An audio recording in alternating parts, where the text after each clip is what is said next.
নীলিমা ও তার দুই সন্তান পিয়ালি আর সোনালি। নীলিমার স্বামী ছিলেন একজন চাষি। কোনো রকমে তাদের চাষবাস করে দিন কাটত। গ্রীষ্মকালে আর বর্ষাকালে মোটামুটি সবজি ধান চাষ হলেও শীতকালে তাদের জমিতে কিছুই ফসল ফলতো না, কারণ শীতকালে তাদের জমিতে ঠিকমতো জল এসেই পৌঁছাতো না। অন্যরা সকলে খাল থেকে জমিতে জল নিলেও নীলিমার স্বামী কুশল জমিতে জল নিতে পারতো না। তার জমিটা ছিল অনেক ভেতরের দিকে। এই দিকে নীলিমার দুই মেয়ে পিয়ালি আর সোনালি স্কুলের পড়া শেষ হয়েছে। তারা দুজনেই এখন তার মায়ের সাথে হাতাহাতি লোকের বাড়িতে কাজ করত। কিন্তু বর্তমানে তারা ভীষণই অসুস্থ, তাই তারা কারোর বাড়িতে এখন কাজ করতে যেতে পারে না। বুঝলে বউ, ছল চাতুরি করে ভাইরা সব খালের পাশে জমি নিয়ে নিয়েছে। আমার ভাগে পড়েছে একদম ভেতরের দিকে জমি, যে জমিতে আমি শীতকালে জলই দিতে পারি না। চাষ করব কি করে বলো তো? শীতকালটা আমাদের প্রতি বছরই অভাব অনটনে যায়, কিন্তু এবছর তো আরো খারাপ অবস্থা আমাদের। হ্যাঁ গো, তুমি ঠিকই বলছো গো। প্রত্যেক বছর শীতকালে আমি লোকের বাড়িতে কাজ করি, এবারে আমার শরীরটা ভালো লাগছে না। পিয়ালি আর সোনালিও খুব অসুস্থ গো, খুব ঠান্ডা লেগেছে তাদের। লোকের বাড়িতে কাজ করতে যেতে পারবে না। এবছরে কিভাবে কাটাবো শীতকালটা? দেখছি বউ, কিছু যদি করা যায় কিনা। প্রতি বছর শীতকালে আমি খেজুরের রস বিক্রি করে থাকি, দেখি এবারে কি করতে পারি। এইভাবে হবে না বউ, কিছু একটা করতেই হবে। পাশের গ্রামে খেজুর রস তৈরি হচ্ছে, সেই রস নিয়েই আমাকে পাড়ায় পাড়ায় শহরে অন্য গ্রামে বিক্রি করতে হবে। কুশল এই বলেই বেরিয়ে যায়। পরের দিন থেকে সে চেষ্টা করে খেজুর রস নিয়ে গ্রামে গ্রামে ফেরি করার। এইদিকে কুশলের বউ ঘরে বসে বসে ভাবতে থাকে কি করবে। এমন সময় তার মেয়ে বলে, মা, ও মা, পাশের বাড়ি থেকে কি সুন্দর গন্ধ আসছে না? কালকে রাতেও পেয়েছিলাম, ওদের বাড়িতে মনে হয় পিঠা তৈরি হচ্ছে। মা, ও মা, আমাদের বাড়িতে পিঠে তৈরি করো না কেন? করো না আজকে পিঠে তৈরি, তুমি তো খুব সুন্দর সুন্দর পিঠে তৈরি করতে পারো। আমাদের ঘরে তো চাল আছে, আর বাগানেও তো কি সুন্দর সবজি আছে। চলো না মা, পুর পিঠা করবে, সেদ্ধ পিঠা করবে। বাবাকে বলবো গুড় আনতে, গুড় দিয়ে পিঠা খেতে ভালো লাগবে, অনেক দিন খাইনি মা। হ্যাঁ মা, তা তো পারি। তাহলে চাল ভিজিয়ে দিই, আজকে রাতে তোর বাবাকে বলবো একটু গুড় আনতে, পিঠে তৈরি করব আজকে। আজকে রাতেই আমরা পিঠে খাবো। আমি কিন্তু একা একা পারবো না রে মা, আমার শরীরটা তো ভীষণই খারাপ। তোরা দুজনে আমার হাতাহাতি করবি তো? দুজনেই তার মায়ের কথায় ঘাড় নাড়ল। যেই ভাবা অমনি কাজ। সঙ্গে সঙ্গে চাল ভেজানো হয়ে গেল, চাল গুঁড়ো করাও হয়ে গেল।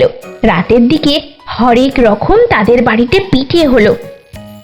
আজকে যেসব পিঠেগুলো হয়েছিল, আজকে পিঠে, ভাপা পিঠে, সবজি দেয়া পুর পিঠে, এই পিঠের গন্ধে চারিদিক প্রতিটা বাড়িতে বাড়িতে মম করে উঠল। তাদের পিঠে থেকে ওঠা গন্ধ চারিদিকে ছড়িয়ে পড়ল। অন্যান্য বাড়ির বাচ্চারা এই শীতের রাতে পিঠের গন্ধ পেয়ে তাদের মায়ের কাছে বায়না জুড়ল পিঠে খাওয়ার জন্য। মাম্মা, ও মা, মা, পিঠে খাবো, পিঠেটা কিনে দাও না, পিঠে খাবো, পিঠে খাবো, আমি আজকে পিঠেই খাবো। পিঠে ছাড়া কিন্তু আমি কিচ্ছুটি খাবো না মা, দাও না, দাও না পিঠে কিনে, পিঠে কিনে দাও না বাবা। আরে বাবা, পিঠে কোথায় পাবো বলতো? পিঠে কি আর কিনতে পাওয়া যায় বাবা? আজকে বাবা যা হয়েছে খেয়ে নে, কালকে আমি তোকে পিঠে করে দেব। কিন্তু সেই বাচ্চা কোনো মতেই মানতে চায় না। বাচ্চা তো অঝরে কাঁদতেই থাকে।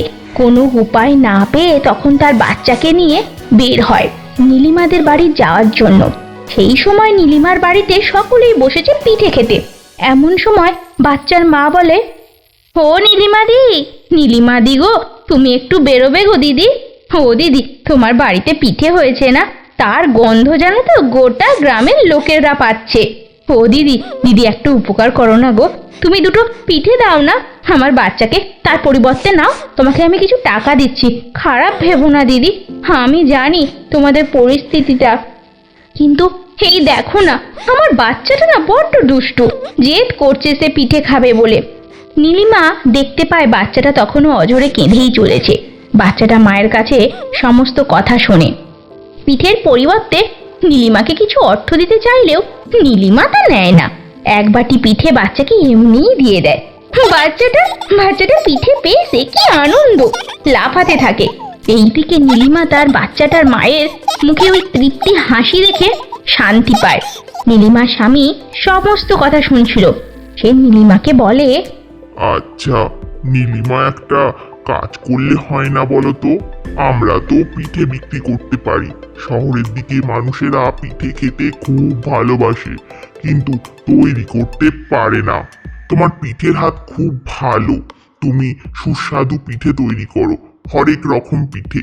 তুমি পিঠে তৈরি করবে, আমি শহরে গিয়ে গিয়ে তা বিক্রি করে আসবো, গ্রামেও বিক্রি করে আসবো। একবার ভেবে দেখলে হয় না ব্যাপারটা? নীলিমা ও নীলিমার দুই মেয়ে এই কথাটা শুনে অনেকেই আনন্দিত হয়। পরের দিন সকাল থেকে শুরু হয় নীলিমার এক নতুন কাজ। সে আর তার দুই মেয়ে মিলে পিঠে তৈরি করে, আর বাবা সেই পিঠে ঝুড়িতে করে মাথায় নিয়ে বিক্রি করে বেড়ায়। গ্রামে গ্রামে শহরে ফেরি করে বেড়ায়। প্রথম দিকে অনেক টাকা লাভ হলো, কারণ ঘরে বসে বসে বিনা পরিশ্রমে পিঠে খেতে কার না ভালো লাগে। শীতের রাতে গরম গরম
দেখবে আস্তে আস্তে আমাদের দিনটা ফিরে আসবে, আর কোনো কষ্ট হবে না বউ। পিঠে বিক্রি করে কুশল একটা জল সেচের মেশিন কিনে ফেলে। তার সাথে আবার দুটো গাই গরু। খাল কেটে পাইপে করে জমিতে জল দেয়। জমিকে আবার চাষের উপযোগী করে তোলে। বলে না, ইচ্ছা থাকলে উপায় হয়। কুশলের ভালো বুদ্ধি, নীলিমা এবং তার দুই মেয়ের পরিশ্রমে তাদের আর ফিরে দেখতে হয় না। তাদের কষ্টের জীবন শেষ হয়ে যায়।